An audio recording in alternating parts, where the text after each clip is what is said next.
technology in the film world since 1985. He's today the director of the television and radio at Minnesota College.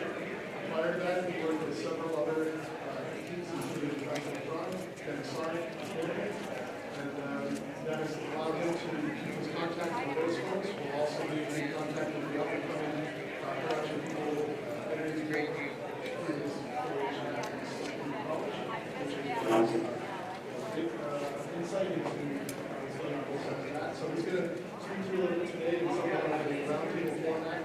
I don't see a microphone here, so just we are filming. Please project if you have any questions or comments, discussion, and hopefully you do.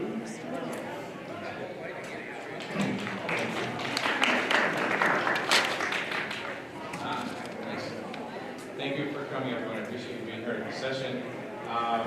So I don't have a formal presentation. We talked about it, and I didn't bring a PowerPoint with me to throw information at you. So I really am looking for an interactive discussion about current state of technology in post-production, about maybe the questions you have about the changes in the industry from SD to HD to Ultra HD, or 4K as people are calling it, about the loss of Final Cut Pro, and then the transition to Adobe Premiere or Avid or DaVinci or any number of other products that are out there, and how that transition works with your particular needs. So I'll be curious to hear what the different challenges in your different facilities are, or if you're a student entering the marketplace, what are you thinking about, what are you using, and what did you grow up with to transition into maybe a broadcast editing space. As Eric said, I worked at a reseller, Crimson Tech. Anybody remember Crimson Tech from years ago? Remember what we do? Some of us have been around a while. So I worked with a lot of manufacturers and vendors. I was the product specialist there for digital video editing when it was still a pretty new thing. Came from a linear editing world and a analog video production world, migrated to digital and eventually to HD, and have done some with filmmaking, mostly digital filmmaking. Actual film was a long time ago. Still make my own infinite movies sometimes as a filmmaker. And now I teach digital video editing at college. I'm an adjunct faculty member, so I've been teaching nonlinear editing, digital video editing for, I don't know, 25 years or something. And I try to sort of poll my students every semester and see what changes. And a lot's changed and a lot stayed the same. There's a lot of new stuff to get overwhelmed with, but really things just change very slowly and very incrementally. So hopefully people aren't getting overwhelmed with the changes, because there really just are natural progressive changes in the industry that we're used to seeing over time. The biggest change was to HD, and after that it's pretty incremental, I would say. So I'll just kind of open it up to questions or things that you want to hear about, rather than me kind of talk at you about industry changes over the last 4 years, and if there are, we'll also figure it out together. Does anybody have any questions or thoughts or ideas?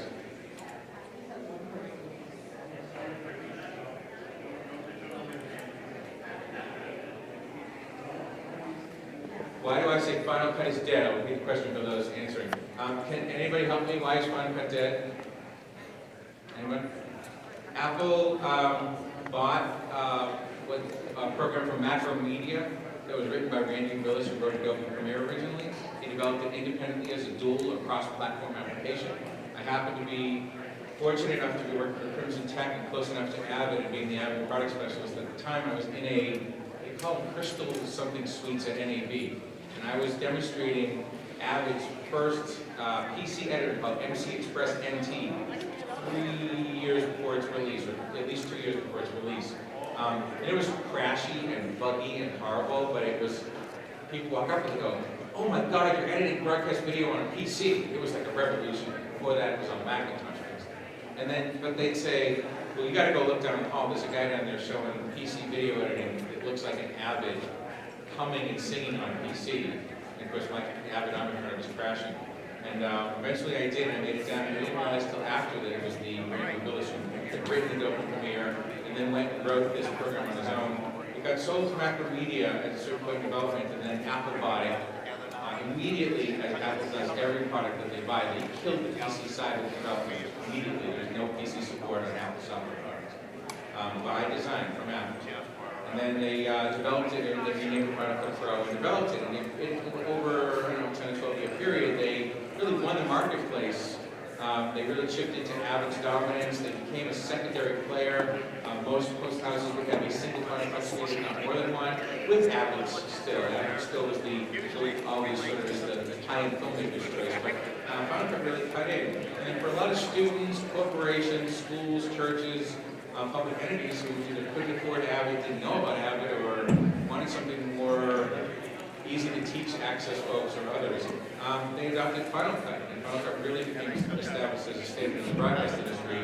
And then 6 came out, and then 6.5 came out, and then 7 came out, and everybody waited for 8. And I was waiting for 8 because I stayed on 6.5. I said, oh, I'll just skip 7 and go to 8 because our facility was fine. We're an educational institution. I didn't need the newest codecs and bells and whistles. So I was getting ready, to buy 8. And all of a sudden, Final Cut 10 came out, and Apple they changed. I've said that this was a smart move on Apple's part as a company, but a really hard move for everyone in this room. They completely abandoned us.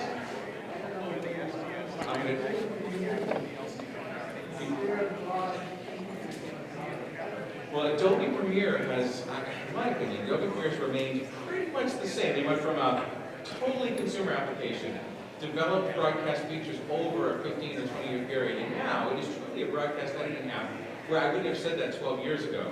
It truly is, but Final Cut, Apple just took Final Cut 7, chopped out 3/4 of it, and made an iMovie Pro. That's the bottom line. Final Cut 10 is iMovie Pro. This has a different methodology, a different interface, a different tool set. It doesn't have all the tools that Final Cut 7 had. It isn't the broadcast app that we're used to. It doesn't follow standard broadcast conventions. It's not a pro editing app. I've given it a chance too, and it's just not there. It's great as an application. It's a good editor, but it isn't a broadcast editor.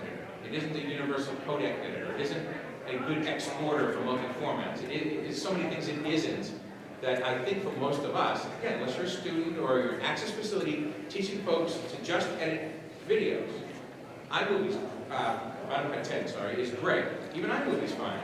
But when you move to the next level, now you have to teach them another program because there's nothing after Final Cut 10. Apple has chosen to support iPhone, iPod, iPad. They moved away from the broadcast industry. It was a conscious, deliberative choice to stop supporting the high-end film and broadcast market. Why? Steve Jobs is dead, and they made billions of dollars on little devices. Why would they support an expensive app? Sorry? Yeah, but you can edit video for computers on anything. Yeah, Apple, I mean, look, I'm the biggest, listen, I have an iPhone in my pocket, I have an Apple Watch, I have an iPad, my laptop's a Mac. I'm a Mac guy through and through. So my criticism of Apple is from a love perspective.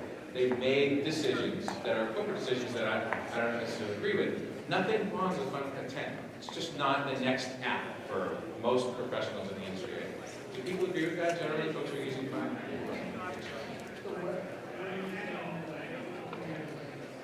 Well, Premiere, it does everything Final Cut 7 did, pretty much, mostly the same way, similar look and feel. It's part of a suite of tools, so you can interoperability between Premiere, Photoshop, Adobe After Effects, Compositor. It's nice.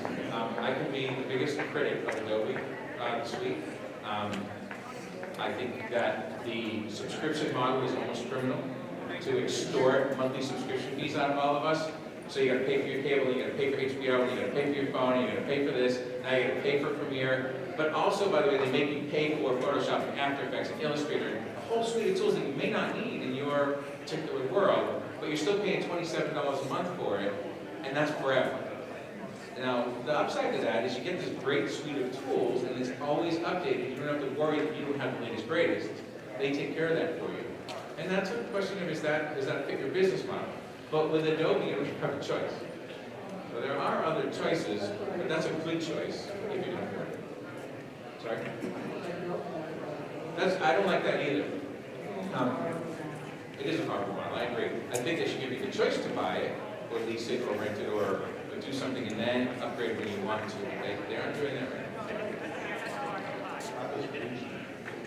So DaVinci is, I believe, so DaVinci is a free, high-end broadcast editing program. Did I mention that it was free? And that you can go home and download it today. That's blackmagicdesign.com.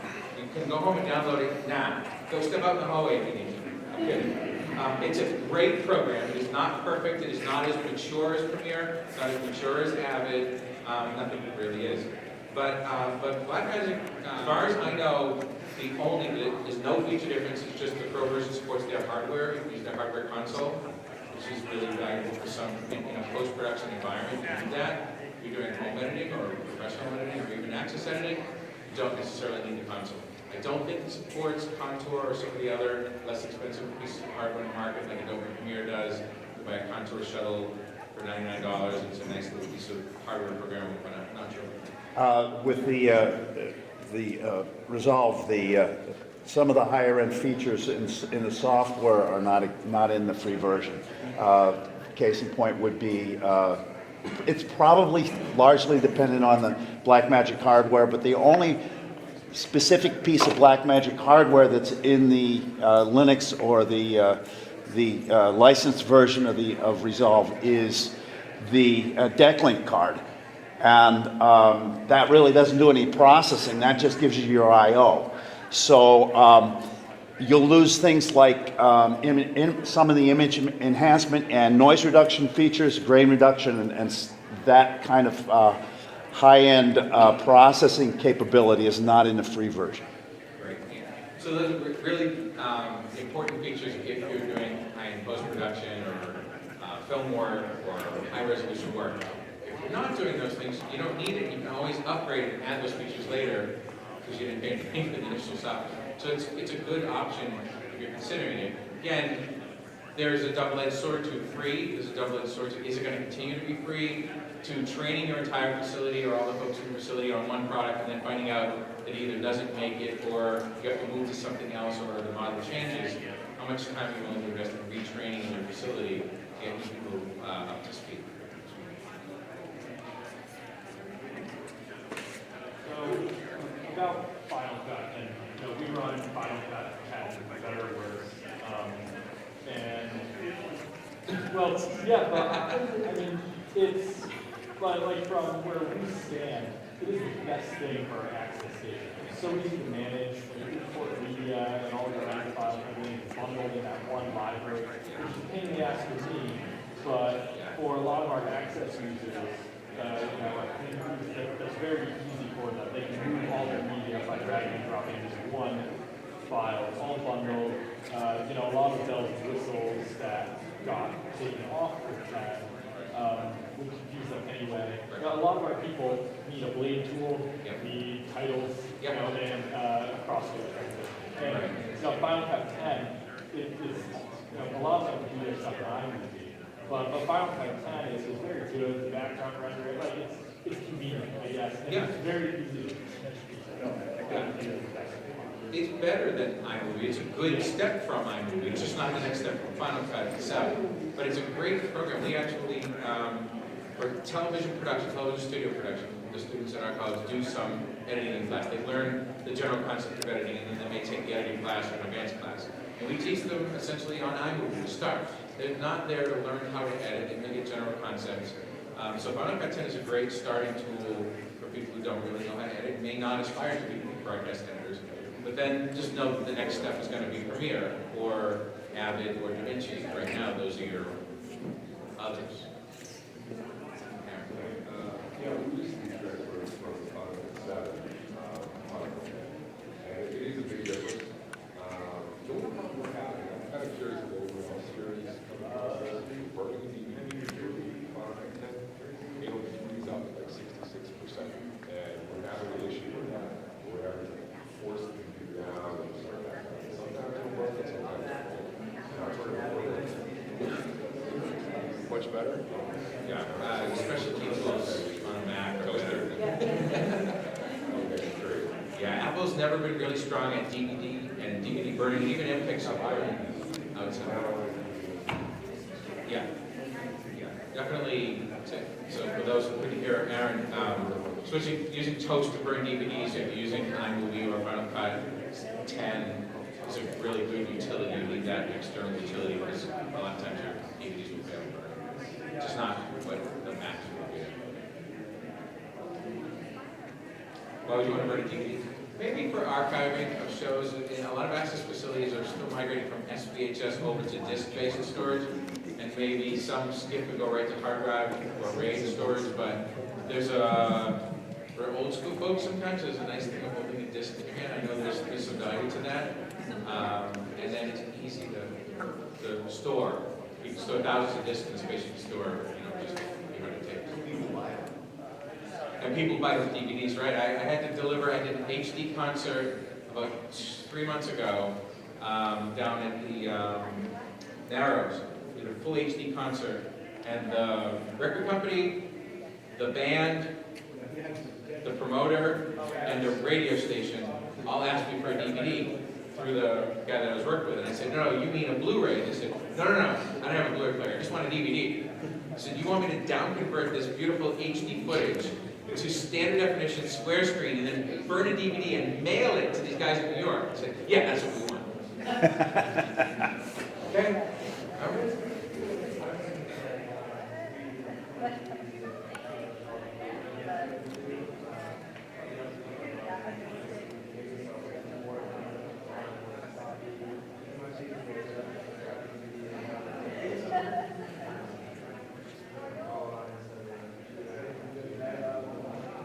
It is, yeah. I mean, from a logistical standpoint, sometimes you have processes in place that just make a DVD easy. There's all these ripping tools and stuff. It's still not the best. DVD's never been the best technology. Hopefully, we move to either flash drive or SD card as a universal format of moving data around or carrying hard drives. But, as soon as you move to something that you can't hold in your hand, and I'm still a little old school, you've got a drive full of data that you can't see, and there's no real easy way to manage it.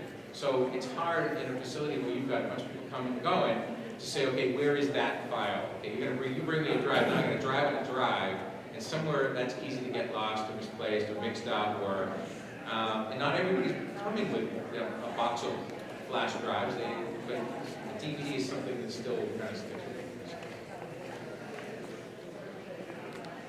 If you haven't seen it, there's a great video when they first switched to Final Cut X on Conan O'Brien's show. The editors put it together. It's hilarious. Yeah, the Final If you haven't seen it, Cut watch it. rank. But anyway, I was going to say, routine on Final Cut 10 and then transition. my biggest issue, and I've had hair plugs since then, but was managing the media, moving from the old version of Final Cut to Final Cut X. That whole thing that makes it easy for your people in there made my life miserable. And I don't know if you have any. I've sort of found a way to make it work for me, but To be honest, I didn't spend a whole lot of time with Final Cut 10 just because I tried it for a bit, I played with it, I used it, and I just found it wasn't the application that it really should have been. And I've really been needing to get a copy or buy a copy just so I was more familiar with it. But I got so frustrated with it that I stopped and I didn't really examine the structure.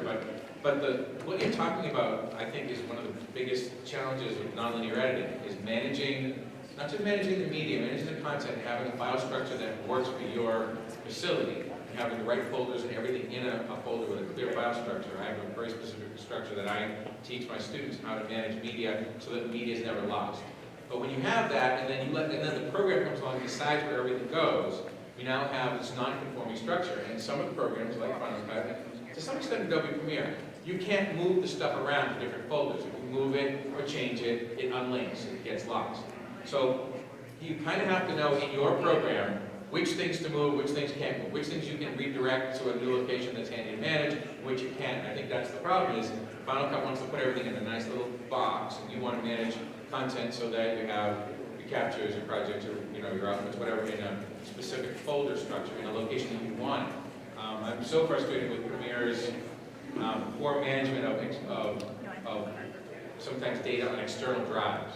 Sometimes you have to move stuff to the computer for Premiere, and sometimes you don't. So you work it on the computer and you back it up to your drive, I edit off the drive, but sometimes it's easier to put the project in a folder and then move it into the project folder in the external drive later. These are the little things that, things like Avid doesn't have problems with these. It's mature, it's it's been around a long time, it knows how to handle media. Problem is, if you've never edited on anything else, and you start, I've tried those other things, but I was such a Final Cut person, and I sort of got to the point where I was like, all right, I have to sort of deal with Final Cut X, 'cause I don't have time or Right. patience.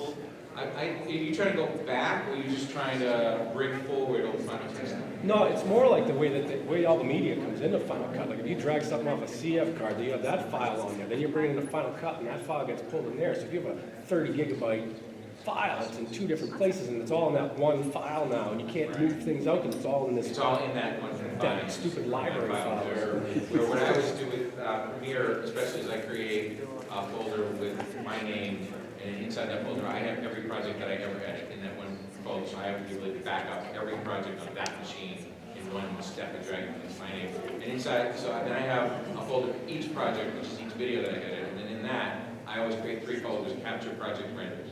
And I put the project file into that, I direct it in Premiere to the project folder, I put all the captured footage from the cards into the capture folder of that project, and then I render out, I can't direct the renders in Premiere, they're gonna go where they're gonna go in the project folder.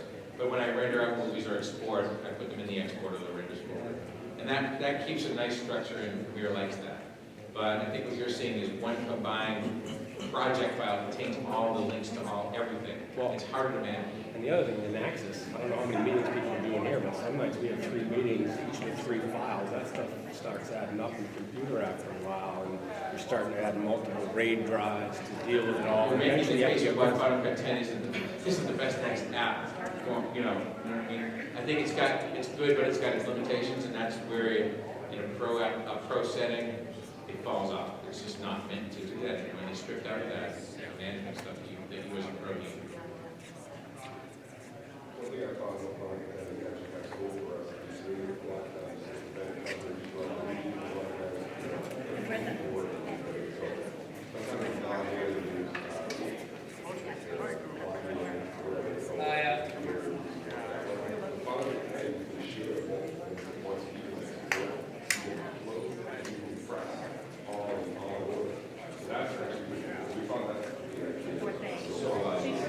Output you need at the end? Yeah, exactly. Right. Yes. And you can do, and so you said that built into Final Cut 10 is the ability to do some multiple simultaneous exports to different locations. You can do that.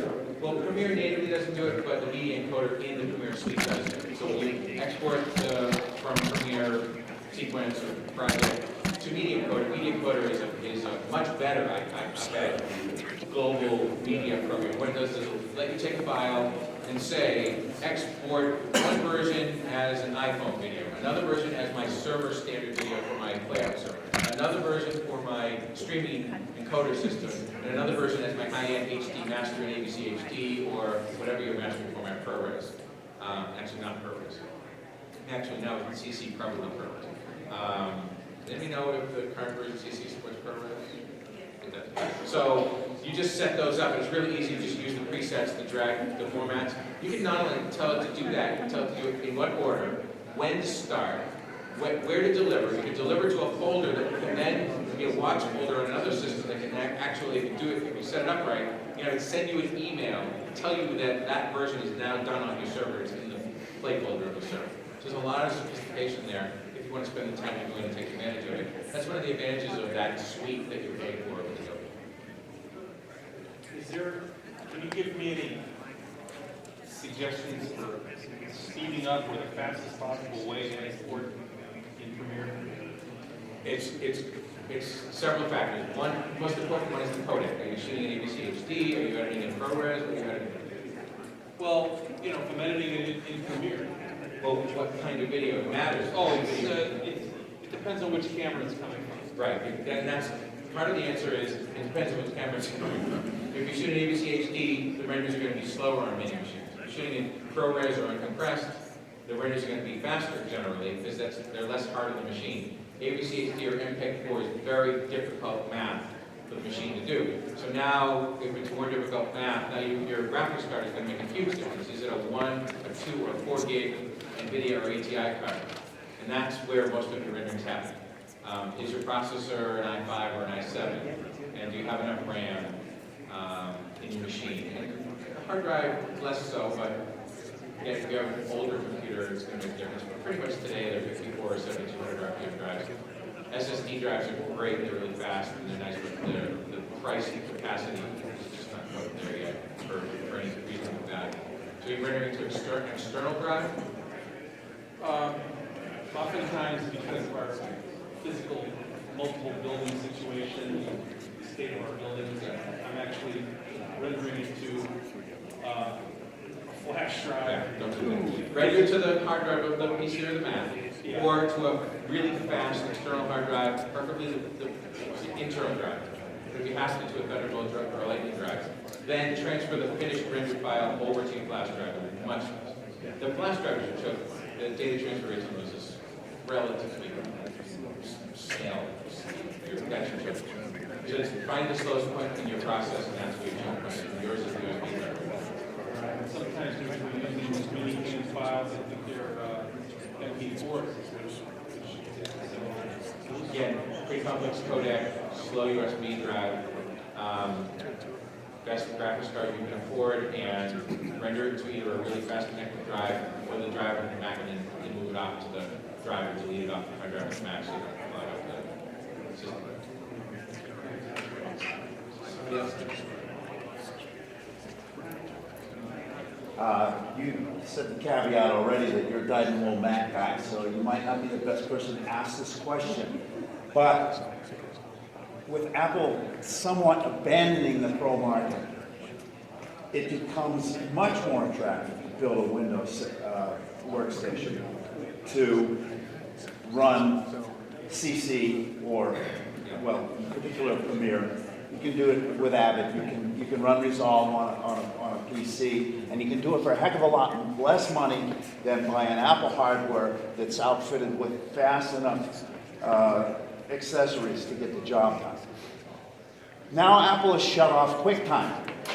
What do we do about that? And when is Adobe going to do something about it? I don't know. The answer to your question is I just ordered two, not by choice, Dells for editing for two of our editing stations because I couldn't afford to buy the two Macs that I had to buy if we moved to the super expensive level of Apple. I couldn't make a case right now that those two machines had to be Macs or should be Macs. Not that we're abandoning Mac, we can keep our labs Mac for now, but the next round, we've already talked about this, the next round of decisions that I have to make in 3 or 4 years, I'm going to have a real hard time, unless Apple does something dramatically different, not migrating everything over to PCs, which I mean, don't get me started with Windows 10 and Windows 8, it's a nightmare. Yeah. But Apple's got its own nightmares too, so we're just sort of victim of the computer industry, which is we're dependent on. But they don't build computers for video editing. This has always been the case. We've always been installing computers into computers. Those graphics cards, all those, everything that we put in those machines, those Blackmagic cards and those Aja cards and all these devices and the Avid boxes, those are to do what the PC and the Mac can't do. Even Mac is just not quite fast enough for certain things. So yeah, you sometimes need external hardware. And so I don't know, philosophically, it's going to be harder and harder and harder to make the case. And so Flash is gone, that's Adobe, and QuickTime changes. I don't know. One option you can do is make a Hackintosh, which is basically taking the PC components that you buy straight from whatever you get your PC components from, build that, and it has to have similar build to Apple, but it'll be significantly cheaper since you're not buying a marked up price of it. And so it'll have basically the same internals, but you can find versions of the operating system that you want that. That way you can run all of your Apple programs, export it all. That's a big step for most people. Yeah. I think what I heard you say is you build a Hackintosh, and I think really one of the advantages to the Apple world, staying in the Apple world, is this very expensive but closed system where when they make it, it works and it does what it says, and you buy what you buy, and that's what you get. And if you want something better, now you buy the next Mac, you spend a lot more money. And that's it's a closed system. And I came from the PC world. I used to build PCs, and I built editing systems into Macs. And I was around for those BMac days when there was an off-brand Mac that Apple bought all them back and never really released to the market. But I don't think think that's for most of us, that's not really an option. And just by the way, the way I justify the cost of the Mac is, at least with the current Intel chips and Macs, you can have dual boot. I have Windows and Mac. I have Windows 7 Pro and Apple OS 10, El Capitan on my Mac. So I have two computers in one. And sometimes I switch over to the PC because the stuff that's Windows only. I've got a lot of time I'm in the Mac world, and I can load a PC editing program. It is native Windows, native PC on my Mac. And by the way, it's a really good PC because it's Apple hardware, which is good. But I can't justify the cost of it. Yeah, I do that at home. I mean, we don't have Macs for editing. I do that at home, so the Mac that I'm using for that is a little older. And I find that when you boot up into Windows, it's pretty slow. Is it possible that the newer Macs would be able to be used for really good editing? If you were using Windows. Mine is a late 2012 MacBook Pro, and I still am doing pretty good editing on the PC side of my MacBook. So maybe that yours is a little older and slower. But yes, on newer Macs, again, depending on the hardware, you should be really fast on the PC editing side. Again, I'm not selling you why you should buy a Mac over a PC when you can get software that works on either. But if you are going to buy a Mac, you can definitely run the Windows side with good editing on the PC side. Does Windows support, just because I don't use it at all, do they support Thunderbolt connection? Because that would be the reason to get a Mac Pro or comparable Windows. I don't know if Windows 7 or 10 supports Thunderbolt on the Mac running natively. Does anybody know? I haven't even tried. If I use my Thunderbolt drive, I've got them off formatting the Mac. Do I have a couple of fat formatting drives and a couple of dual formatting drives? So I just use the Windows NTFS partition when I'm on the PC side and the HFS Plus partition on the Mac side. Good question. I can find out. There's two third-party utilities which work very well. And there's an NTFS for Mac that you can buy for pretty short money, it's $30, $40. And it gives full read-write access to NTFS file systems on a Mac.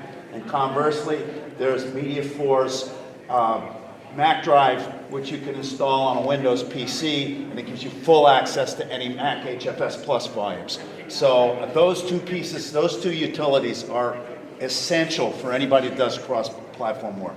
Is Mac drive one of those ones that you say? Yes. Mac drive is a utility. So for those who may miss some of that technical, the Mac file system, that when they format the drives, they use HFS Plus. It's a particular file system for formatting the drive. Windows uses NTFS, NT file system, and they're not directly compatible. So drives that are formatted for PCs don't work on Macs and vice versa, although on my Mac I can always read the files off a PC drive and drag them over. I just can't write to the drive with a PC drive. So that makes the Mac a little bit more flexible. So you can make a drive either dual format, or you can format it the way your flash drive is formatted. The reason your flash drive works on both is it's a third kind of file structure called FAT. And that works if you have a FAT drive or a flash drive that's formatted FAT, or you format your hard drive FAT, it'll work seamlessly on Macs and Windows. But you get a little less capacity, it's not quite as fast to drive overall because of the way it formats the drive. No, I was going to mention also there's XFAT. XFAT's good. Cross operating system, XFAT. and it does not have the file size requirements or limitations Okay. that you get. Say again? Doesn't play nice with everything. Yeah, it may not be universally supportable, but XFAT, FAT, and dual formatting the driver, a couple of ways around that. Or just, you get Mac drive or other programs that will use support PC browser and Mac browser and PC, and they seamlessly connect the drive, and it appears as if it's a PC driver or Mac drive.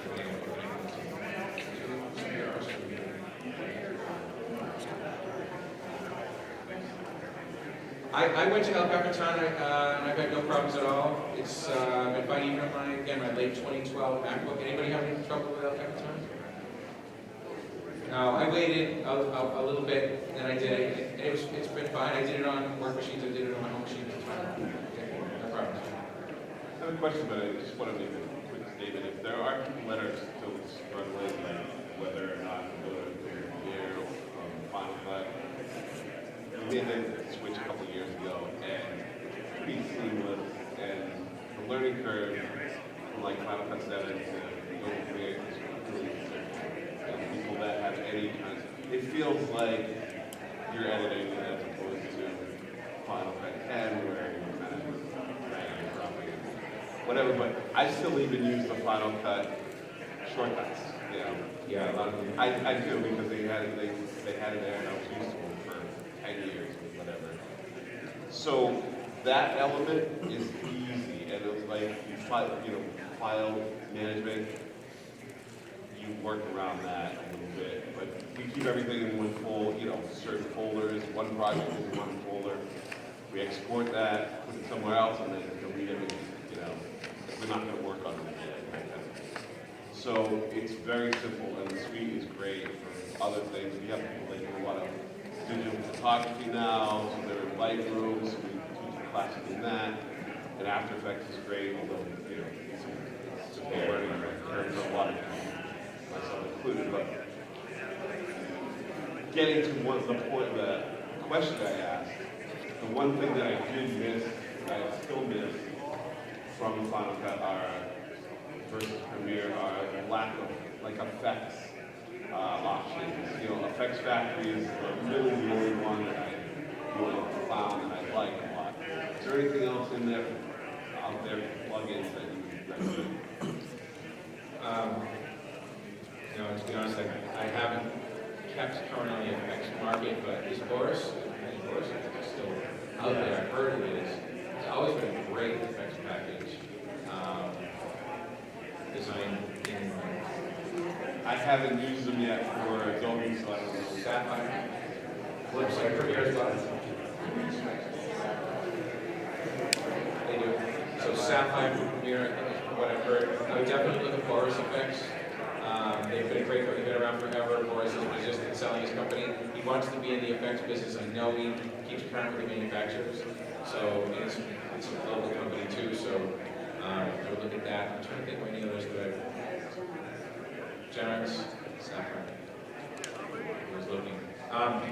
Some facilities have experienced techs that have been around a while, and that may also know compositing and graphics work. And some of you may not. There are companies, there are individuals around who do this, who can maybe you can come in and just do a 1 or 2 day training session.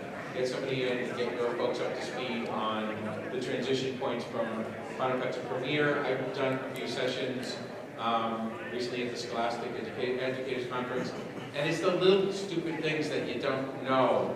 How do I do this? I usually do this in Final Cut, and you can poke around all day until somebody says, oh, it's buried right here in this stupid little arrow over here. And then when you find it, you go, oh, my life just got easier. So I would definitely poke around for a little and then stop wasting time and find somebody that you can pay to do a 3, 4, 5, or 12-hour session just to give you the transition points. It'll be well worth it for your staff at the minimum cost of a day of hiring somebody. Or use one of these vendors up here that might recommend somebody to do it. Yes?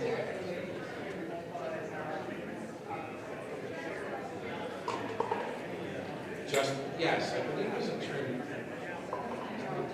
heading.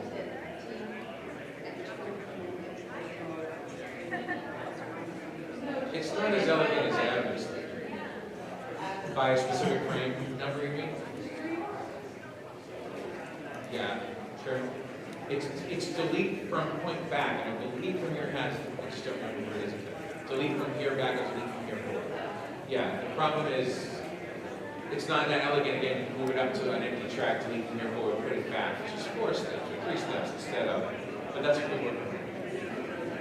Yeah, it's not quite as elegant. The trim tool is not as good as that.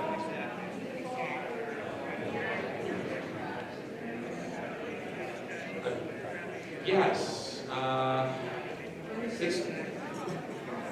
pretty sure. Yeah, it's in the. It's buried in that preferences menu. Preferences general, and then there's 27 tabs. Each one has one of those, as you said, the default number. timeline. And then when you add tracks, you can say how many audio, how many video. I'm pretty sure that you can set the defaults with 1 or 2. I always just leave 4. Yeah. You love it? Yeah.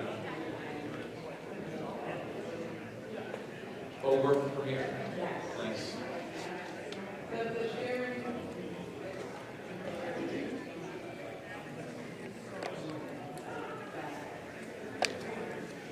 Yeah. Yeah. So, a fan of Final Cut 10, and yeah, I mean, look, it's still an Apple product. It's an Apple product, and I'm sure the codecs are good. I mean, Apple does a good job with the software. And I'm sure that export is very efficient since it's the newest version. So maybe better than Premiere. I'm sure that codec converter is quite good. In Final Cut 10, I'm sure it is. It's Apple does it. Yeah. But it matters how good that tool is too. It's modular and version. It does make a difference. It's good, it's good. Or you. Chroma key's good in Final Cut 10. Yeah. Easy. Yeah.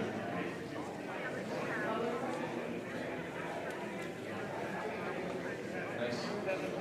So it's the learning curve, right? You have to learn to use Final Cut 10 just like you have to learn to use Premiere, right? It's different. Yeah.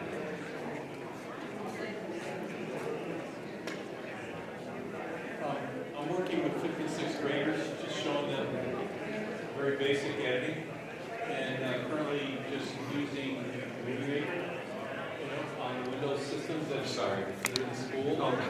And the school's all networked, Yeah. and they've got all kinds of security, download restrictions, and everything else. So what would be for 5th, 6th grade level, what would be a good editing program that I might be able to get them to permit? On PC? Yeah. I mean, there's a program called TrackX. It's pretty good.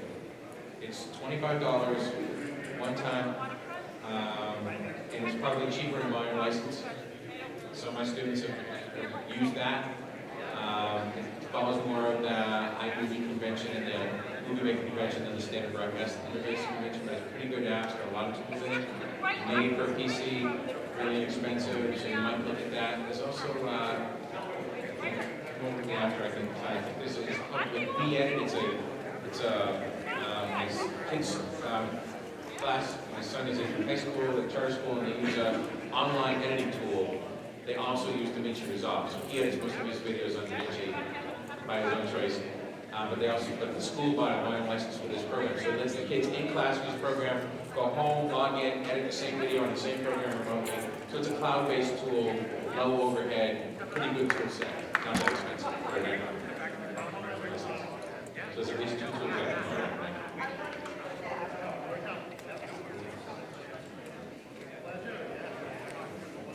As someone that was live and die by the Final Cut process, I can say that Premiere is a little bit easier to me, and lynda.com has a lot of tutorials that help me out a lot. Lynda.com, transition training. Free training on the internet. YouTube has thousands of hours of free training and transition. Folks that have made that transition ahead of you.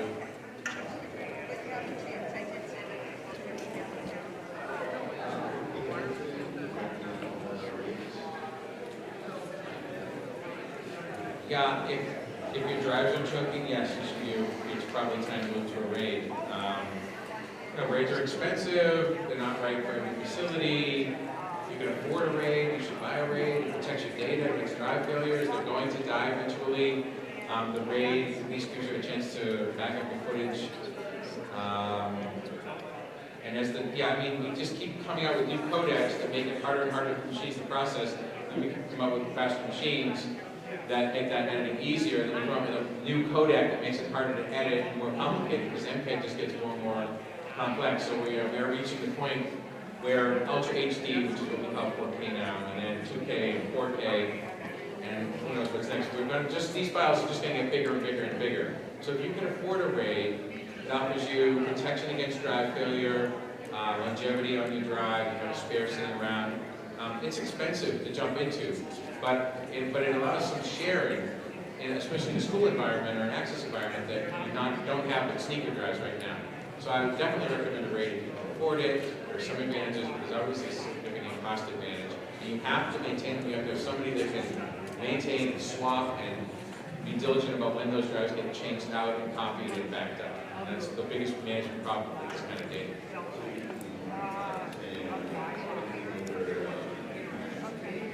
And any reason that can be a good thing if you don't put too many machines on, if the network switch can handle the throughput, if you have the right cards. But that's really next level. And that's the ideal scenario for any facility to have one central storage that you can manage, but it's a tough thing to do in many facilities. You mentioned that the expense of a RAID, and can you tell me what makes it expensive? The reason I'm asking is, again, this is something home versus the studio. At home, I have a RAID. The box costs me $25. I stick 2 drives in it and it works. So, but it's USB. So. Yeah, I mean, so you can build your own home RAID. Get a box off Newegg, put drives in it, and there's always a way to do this on the cheap at home. But if you're going to work in a professional environment, you need some reliability where you can't have stuff go down. If you're in a professional environment, you want a good RAID that has a good power supply, a good fan, a good box that's well cooled. It's going to keep those drives going for a few years. They get very hot. And you want, a high-speed interface with a good controller. So if one of those components dies, the whole place shuts down if you depend on a RAID. So if you can live with everybody shutting down because your home RAID died, otherwise you're going to have to spend, a number of $100s or a couple of $1,000s to get a good, solid RAID, but it's going to be much more reliable than a home RAID that you build. I have friends that use these little boxes that you put bare drives in that you buy off Newegg, and they're cheap and they work, but then they don't work. When they don't work, what's your business worth? What is the downtime of your business worth? If you can live with the downtime and cheap is the primary thing, great. If data integrity or keeping your facility up and running is important, then you're going to have to bite the bullet and spend a little bit more money on a commercial product. It doesn't have to be the Cadillac, but you don't want the Kia necessarily either. And what's the connection on that? USB? What other? There are USB ones, there are network ones, there are Thunderbolt RAIDs. They get progressively more expensive. And don't forget the difference between USB 2 and USB 3. Yeah. Huge. Go with 3. If your PC or your Mac doesn't have a USB 3 interface built into it, go to Newegg and buy a card and put it in there because it's 10 times as fast. The other thing a lot of people don't realize is they hear the word RAID, but they don't really know what that means. There's a lot of different RAIDs out there. You got to make a decision. Do you want data integrity? In other words, do you want to make sure that no matter what happens, you won't lose anything? Or do you need speed? And you can't really have the ultimate of both, ever. So, RAID 0 is for speed. It's also known as striping drives. And it just spreads out your data access over however many drives you've got. If you want full redundancy, it's called mirroring. That's RAID 1. That writes everything to 2 drives at once, and if either one of them goes down, you can get it out. The in-between is RAID 5, RAID 6, where you have, say, if you've got 4 drives in your system, any one of those drives can go bad, and you can get back all your data from the other 3. But if 2 drives go down, you're out of luck. You lose everything. So there's a lot to understand about RAID. So before you make a final decision, if this is really important to you, you've got to research that. I have a friend that lives dangerously with a RAID 0 because he wants the throughput and he's doing some high HD stuff.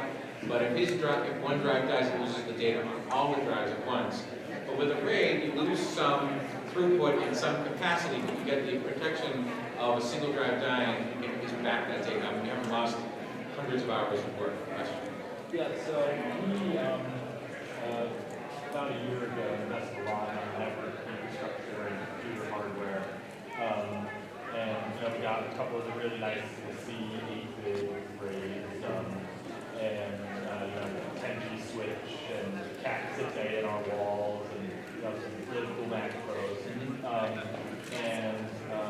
Then we learned, like, this is probably a good question for you, if you don't do Final Cut 10. But for anyone in the room who does it, Final Cut 10 can only operate when your projects are stored on SAN, which we realized after we invested all this money to be able to store our projects on our NAS, which turns out isn't possible. So now I need to take these projects, whenever I work with them, I drop them onto my, 12 terabyte Promise drive on my desk. Does anyone in this room use Final Cut at all? Yeah, but we don't put anything in our house. So my question, so like our community producers, they apply education to them. Well, I just want to, because I think we can finish it right afterwards, but I just want to thank everybody for coming today and asking some good questions. Thank you. I hope I was able to answer most of what you had, and I'll stay around and answer questions if you want to talk afterwards.